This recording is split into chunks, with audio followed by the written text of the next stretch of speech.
अस्सलाम वालेकुम dear students. जैसा कि हमने प्रीवियस वीडियो में मसल्स की डिफरेंट टाइप्स फंक्शंस पढ़े, कार्डिक मसल्स पढ़े, उनके फंक्शन पढ़े, स्मूथ मसल्स देखे, उनके फंक्शन पढ़े और स्केलेटल मसल्स पढ़े।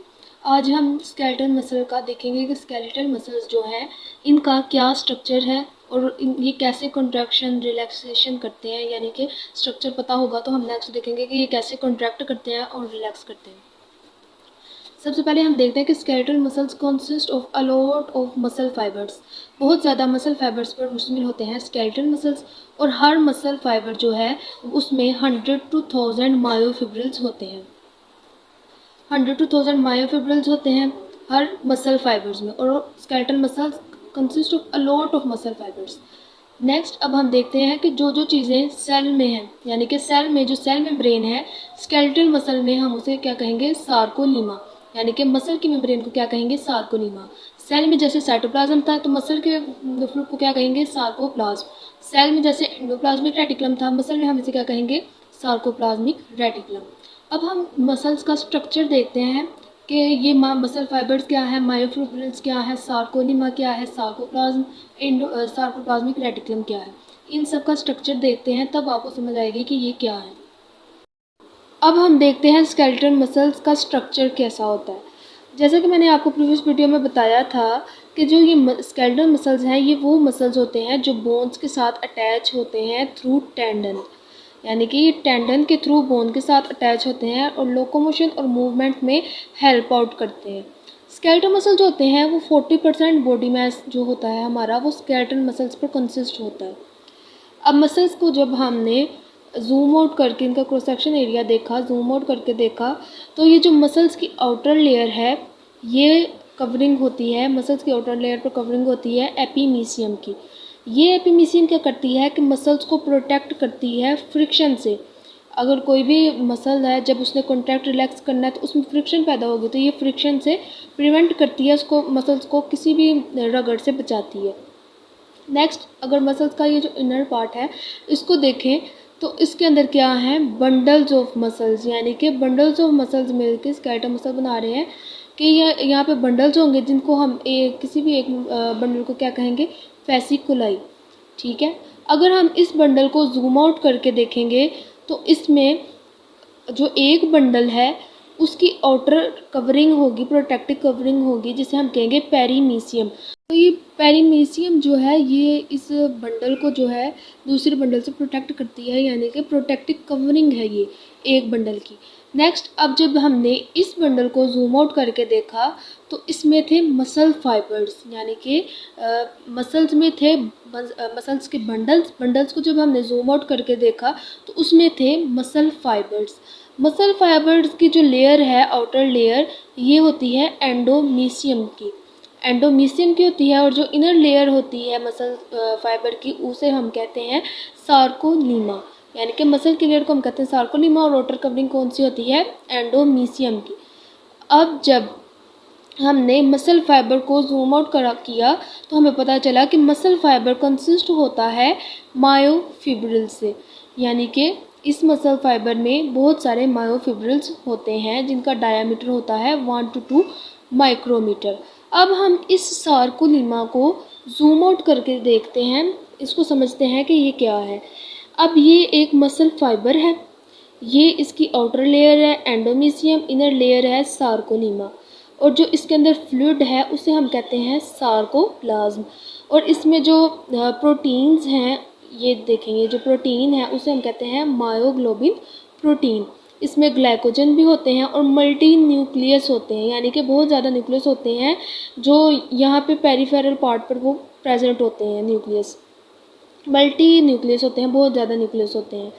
अब हमने इतना तो समझ आ गया कि मसल्स होते हैं, मसल्स में मसल के बंडल्स होते हैं। मसल बंडल को जब जूम आउट करके देखा तो उनमें मसल फाइबर होते हैं, मसल फाइबर में देखा तो उनमें मायोफिब्रिल्स होते हैं। जब हमने इन मायोफिब्रिल्स को देखा तो इनमें लाइट एंड डार्क बैंड्स थी। पहले डार्क बैंड था, फिर लाइट बैंड, फिर डार्क बैंड, फिर एज जोन, फिर डार्क बैंड, फिर लाइट बैंड। अब जो डार्क बैंड है उसको हम कहते हैं ए बैंड, लाइट बैंड को कहते हैं आई बैंड, फिर ए बैंड, फिर एज जोन, फिर ए बैंड और फिर लाइट बैंड। अब ये जो लाइट बैंड है जिसे हम क्या कह रहे हैं, आई बैंड, ये जो लाइट बैंड है जिसे हम आई बैंड कह रहे हैं, इसके दरमियान में एक लाइन होती है जिसे हम कहते हैं जी लाइन। ये जो आई बैंड है इसके दरमियान में लाइन को होती है एक जिसे हम कहते हैं जी लाइन, और एच जोन के दरमियान लाइन होती है जिसे हम कहते हैं एम लाइन। अब ये जो जी लाइन है इसमें एक प्रोटीन होती है जिसे हम कहते हैं एक्टिन प्रोटीन, और ये जो एज जोन के दरमियान एम लाइन है यहाँ पे प्रोटीन होती है जिसे हम कहते हैं मायोसिन प्रोटीन। अब ये एक्टिन और मायोसिन प्रोटीन जो हैं ये मसल्स की कंट्रैक्शन में हेल्प आउट करती हैं। अब ये जो जी लाइन है, ये जी लाइन और ये जी लाइन, इन जी लाइन के दरमियान के डिस्टेंस को क्या कहते हैं? सार्कोमेयर।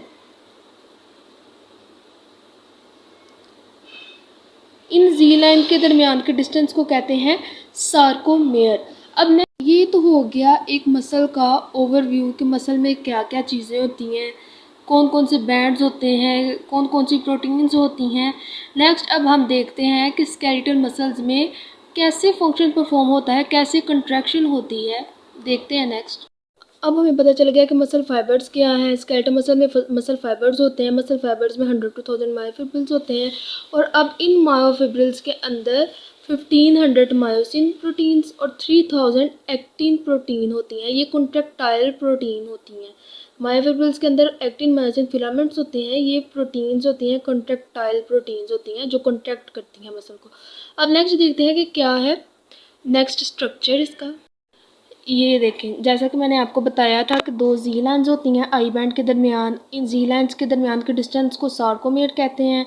अब ये जो एक्टिन प्रोटीन है, ये ब्लू में एक्टिन प्रोटीन है और ब्लैक में मायोसिन प्रोटीन है। अब ये जो एक्टिन प्रोटीन है ये डायरेक्टली जी लाइन के साथ अटैच होती हैं, जबकि ये जो मायोसिन प्रोटीन है ये डायरेक्टली अटैच नहीं होती, बल्कि एक प्रोटीन है जो मायोसिन प्रोटीन को और जी लाइन को अटैच करती हैं, वो है टाइटिन प्रोटीन। टाइटिन प्रोटीन जो है मायोसिन को जी लाइन के साथ अटैच करती हैं। अब जब भी कंट्रैक्शन होगी तो क्या होगा कि ये जो मायोसिन प्रोटीन है इसमें क्रॉस ब्रिजेस होते हैं जो इन एक्टिन फिलामेंट्स को अपनी तरफ पुश करते हैं, यानी कि मूव आउट करते हैं ताकि कंट्रैक्शन हो सके। अगर ये वाली साइड है तो इसको ऐसे मूव करेंगे ताकि मसल कंट्रैक्ट कर सके। अब हम नेक्स्ट देखते हैं। ये तो एक स्ट्रक्चर हो गया कि आपके माइंड में अंडरस्टैंड करवाने के लिए कि क्या कैसे कैसे प्रेजेंट होती हैं एक्टिन एंड मायोसिन प्रोटीन्स। अब नेक्स्ट हम देखते हैं कि वो कौन सा मैकेनिज़्म है जिससे मसल कंट्रैक्ट करते हैं, यानी कि स्केलेटल मसल्स कैसे कंट्रैक्शन करते हैं। अब उसका मैकेनिज़्म देखते हैं। अब ये देखें, जैसे कि मैंने आपको बताया कि जो मायोसिन का मॉलिक्यूल है वो प्रोटीन है। ये जो मायोसिन प्रोटीन है ये एक्टिन प्रोटीन को मूव आउट करेगी ताकि कंट्रैक्शन हो सके। कैसे मूव आउट करेगी उसका भी तो कोई तरीका होगा। अब ये जो मायोसिन प्रोटीन है इसके ऊपर होते हैं क्रॉस ब्रिजेस। ये देखें इस तरह के होते हैं क्रॉस ब्रिजेस।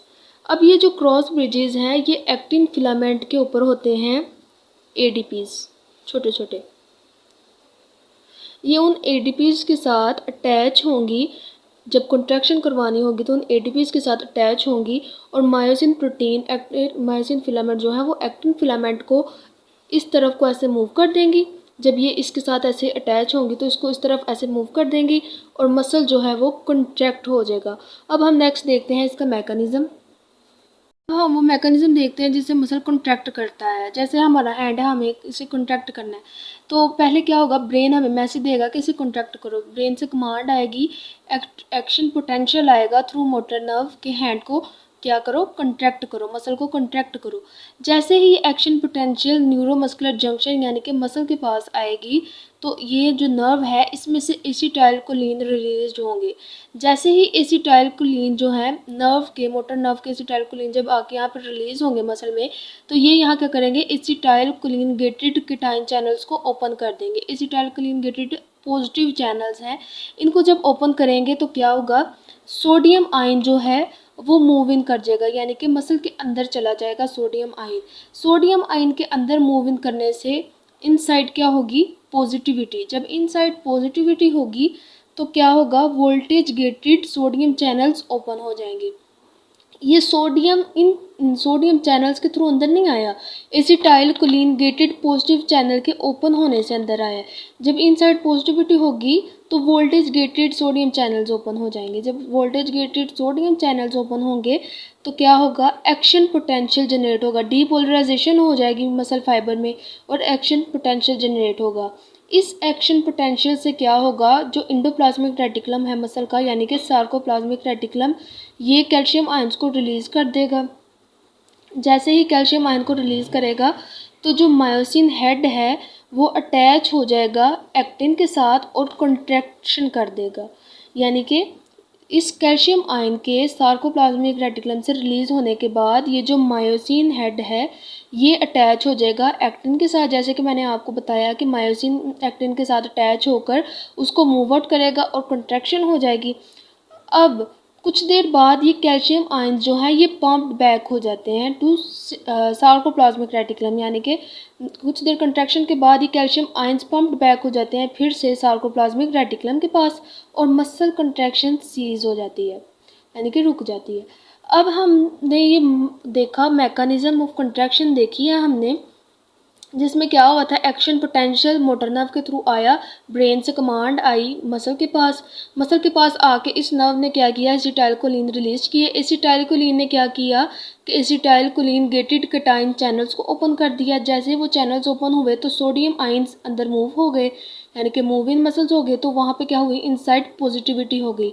जब पॉजिटिविटी हुई तो voltage gated sodium channels open हो गए। वोल्टेज गेटेड सोडियम चैनल जब ओपन हुए तो एक्शन पोटेंशियल डीपोलराइजेशन हुई और मसल फाइबर में एक्शन पोटेंशियल जनरेट हुआ। जैसे ही एक्शन पोटेंशियल जनरेट हुआ तो सार्कोप्लाज्मिक रेटिकुलम ने क्या किया, कैल्शियम आयंस को रिलीज़ करना स्टार्ट कर दिया। जैसे ही कैल्शियम आयन रिलीज़ हुए तो मायोसिन हेड जो है वो जाके एक्टिन के साथ अटैच हुआ और उसे मूव करके कंट्रैक्शन कर दी मसल की। कुछ देर बाद ये कैल्शियम आयंस पम्प्ड बैक हो जाते हैं सार्कोप्लाज्मिक रेटिकुलम के पास, बैक चले जाते हैं, पम्प्ड बैक होके मसल जो है उसकी कंट्रैक्शन कर देते हैं सीज। ये था आज का लेक्चर जिसमें हमने स्केलेटल मसल का स्ट्रक्चर डिटेल से पढ़ा, उसकी देखे कि कैसे कंट्रैक्शन के मैकेनिज्म देखा कि कैसे कंट्रैक्शन होती है, प्रोटीन्स कैसे हेल्प आउट करती हैं कंट्रैक्शन में। मज़ीद ऐसी वीडियोस देखने के लिए प्लीज़ मेरे चैनल को सब्सक्राइब, लाइक एंड शेयर करें ताकि आइंदा आने वाली वीडियो भी आप तक पहुंचती रहे। तब तक के लिए अल्लाह हाफिज़।